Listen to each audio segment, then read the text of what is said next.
എല്ലാവരും സുഖമായിട്ടിരിക്കുന്നു എന്ന് വിശ്വസിക്കുന്നു. നമ്മുടെ പുതിയ വീഡിയോയിലേക്ക് എല്ലാവർക്കും സ്വാഗതം. അപ്പോൾ ഇന്നൊരു ഞായറാഴ്ച ദിവസമാണ്. ഇന്നപ്പോൾ കുറച്ച് പൊറോട്ട ഉണ്ടാക്കിയേക്കാമെന്നാണ് വെച്ചിരിക്കുന്നത്. അപ്പോൾ അതിനായിട്ട് ഞാൻ രാവിലെ തന്നെ എണീറ്റെല്ലാം കുഴച്ചൊക്കെ വെച്ചായിരുന്നു. യൂട്യൂബിലുള്ള വേറെ വീഡിയോസൊക്കെ കണ്ടിട്ട് ഞാനും ഇപ്പോൾ ഇതുപോലെ പൊറോട്ട അടിച്ചാണ് ഉണ്ടാക്കാറുള്ളത് കേട്ടോ. ഇങ്ങനെ ഉണ്ടാക്കാൻ എളുപ്പമാണ്. നമ്മൾ കുഴയ്ക്കുന്ന മാവിൻ്റെ ആ പരുവം അനുസരിച്ചിരിക്കും നന്നായിട്ട് വരാനായിട്ട് കേട്ടോ. അപ്പോൾ ഞായറാഴ്ച ആയതുകൊണ്ട് രാവിലെ പൊറോട്ടയും മുട്ടക്കറിയായിരുന്നു ഉണ്ടാക്കിയത്. പിള്ളേർക്ക് പൊറോട്ട വേണമെന്നും പറഞ്ഞ് 2-3 ദിവസമായി പറയുന്നു. അപ്പം മൈദ ഇരിപ്പുണ്ടായിരുന്നു, അതുകൊണ്ട് എന്നാൽ പൊറോട്ട ആക്കിയേക്കാമെന്ന് വെച്ചു. പൊറോട്ട ഉണ്ടാക്കാറുള്ളപ്പോൾ കുറച്ച് കൂടുതൽ ഉണ്ടാക്കുവേ, രാവിലത്തേനും വൈകുന്നേരത്തേക്കിനും കൂടെ ആയിട്ട്. ഈ പിള്ളേർക്ക് പൊറോട്ട ഭയങ്കര ഇഷ്ടമായതുകൊണ്ട് അവർ രാവിലെയും വൈകുന്നേരവും പിന്നെ അതേ കഴിക്കത്തുള്ളൂ. പൊറോട്ട ഉണ്ടാക്കുമ്പോൾ പിന്നെ എണ്ണയ്ക്കൊരു പിശുക്കും കാണിക്കരുത് കേട്ടോ. പിന്നെ ഈ പാം ഓയിൽ വെച്ച് ഉണ്ടാക്കുമ്പോഴാണ് നന്നായിട്ട് വരാറുള്ളത്. നമ്മൾ ഈ വെളിച്ചെണ്ണ ഇട്ട് ഉണ്ടാക്കി കഴിഞ്ഞാൽ ഈ എണ്ണ മുഴുവൻ ഈ മാവിനകത്തോട്ടങ്ങ് പിടിക്കും.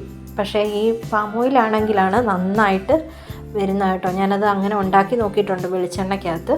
പക്ഷെ അതിലും നന്നായിട്ട് വരുന്നത് പാം ഓയിൽ തന്നെ ഉണ്ടാക്കുന്നതാണ്. അപ്പോൾ അതേ നമ്മുടെ പൊറോട്ട ഇതുപോലെ ഒന്ന് അടിച്ചെടുക്കുവേ, ചുട്ട് കഴിഞ്ഞ് നന്നായിട്ടായിരിക്കുന്നത് കേട്ടോ. അപ്പോൾ അതേ രാവിലത്തെ പരിപാടിയൊക്കെ കഴിഞ്ഞ് കഴിഞ്ഞപ്പോൾ ബിനീഷ് ചേട്ടൻ ചിക്കൻ മേടിച്ചുകൊണ്ട് വന്നേ. അതിപ്രാവശ്യം കൊണ്ടുവന്നത് ഇതിൻ്റെ പപ്പും കൂടെ ഒന്നും പൊളിക്കാതെ ഒന്ന് മേടിച്ചുകൊണ്ട് വരുമായിരുന്നു കേട്ടോ.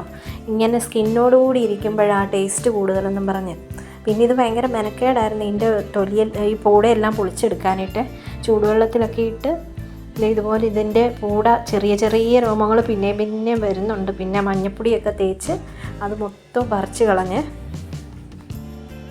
അപ്പോൾ ബിനീഷ് ചേട്ടനായിരുന്നു ഇതിൻ്റെ പപ്പും പൂടയൊക്കെ പറിച്ച് തന്നതേ. പിന്നെ കഴുകാൻ നേരം ഞാൻ ഒന്നുകൂടെ വൃത്തിയാക്കിയെന്നുള്ളതേ ഉള്ളൂ. അപ്പോൾ പിന്നെ എന്നാൽ ചിക്കൻ ബിരിയാണി ആക്കിയേക്കാമെന്ന് വെച്ച് കുറച്ച് ചിക്കൻ പീസൊക്കെ എടുത്ത് ചിക്കൻ ബിരിയാണി ഉണ്ടാക്കി. പിന്നെ ബാക്കി ചിക്കൻ കറിയായിട്ട് വെച്ച് കേട്ടോ.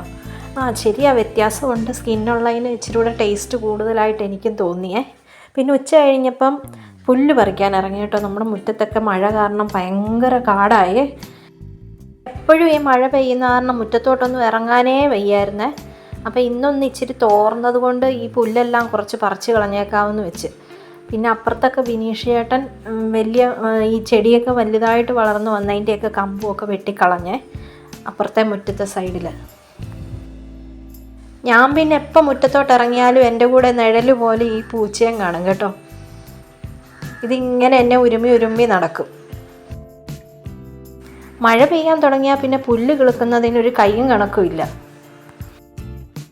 എന്നാൽ നമ്മൾ വെച്ചിരിക്കുന്ന ചെടി അതിനനുസരിച്ച് വളരത്തുമില്ല.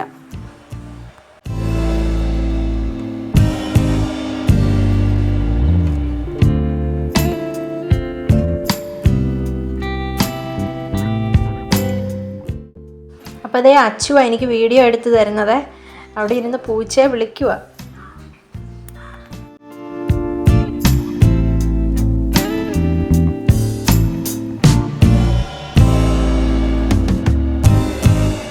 ചെടിയുടെ ഇടയിലെല്ലാം അപ്പടി കാട് പിടിച്ച്. ഇതെല്ലാം പറിക്കണമെന്ന് കുറേ ദിവസമായി ഓർക്കുന്നു. ഈ മഴ കാരണം ഇങ്ങനെ മടിച്ചിരിക്കുമായിരുന്നു.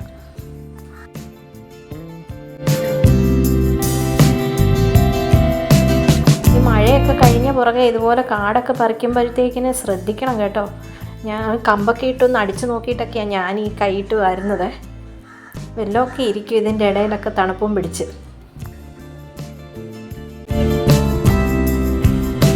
അപ്പോൾ ഒരുമാതിരി കാടൊക്കെ പറിച്ച് കഴിഞ്ഞ് പിന്നെ മുറ്റം അങ്ങ് അടിച്ചിട്ടേക്കാൻ പോവുകയാണ്. ഞാൻ മുറ്റത്ത് വലിയ ചപ്പൊന്നും അങ്ങനെ വരത്തില്ല, ഇവിടെ മരമൊന്നും അധികം ഇല്ലാത്തത് കൊണ്ട്. ഇനി പുല്ലൊക്കെ പറിച്ചതിൻ്റെ ഇതൊക്കെ ഉള്ളൂ.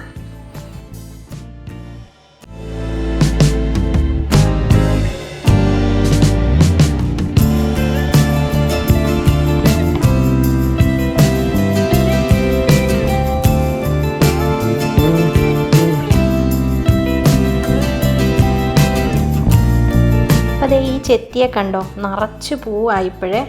ഇതൊരു തരം എന്നാ ബട്ടൺ ചെത്തി എന്നൊക്കെയാണ് പറയുന്നത്. ഇതിൻ്റെ പൂ മറ്റേ നമ്മുടെ സാധാരണ ചെത്തിയുടെ പൂ പോലല്ല, ഇങ്ങനെ വട്ടത്തിലാണ് ഇതിൻ്റെ ഇതളിരിക്കുന്നത്.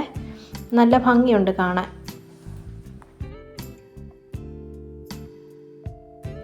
ഇതിങ്ങനെ ഇനി ഈ പൂ പോയി കഴിയുമ്പോൾ ഈ കമ്പ് അങ്ങ് കട്ട് ചെയ്ത് കളയുക. അന്നേരത്തേക്കിന് ഇത് പൊട്ടിക്കിളുത്തിട്ട് വീണ്ടും മൊട്ടുണ്ടാവുമേ. ഇതേ കഴിഞ്ഞ പ്രാവശ്യമൊന്നും ഇത്രയും പൂവില്ലായിരുന്നു. ഞാനിതുപോലെ കമ്പ് കട്ട് ചെയ്ത് വിട്ട് കഴിഞ്ഞപ്പോഴത്തേക്കിനും ഇതുപോലെ പൂക്കളായത് കേട്ടോ. അപ്പോൾ ഇന്നത്തെ വീഡിയോ ഇത്രയേ ഉള്ളൂ. ഇഷ്ടപ്പെടുവാണെങ്കിൽ ലൈക്ക് ചെയ്യാനും ഷെയർ ചെയ്യാനും സബ്സ്ക്രൈബ് ചെയ്യാനും മറക്കരുത്. Thank you for watching.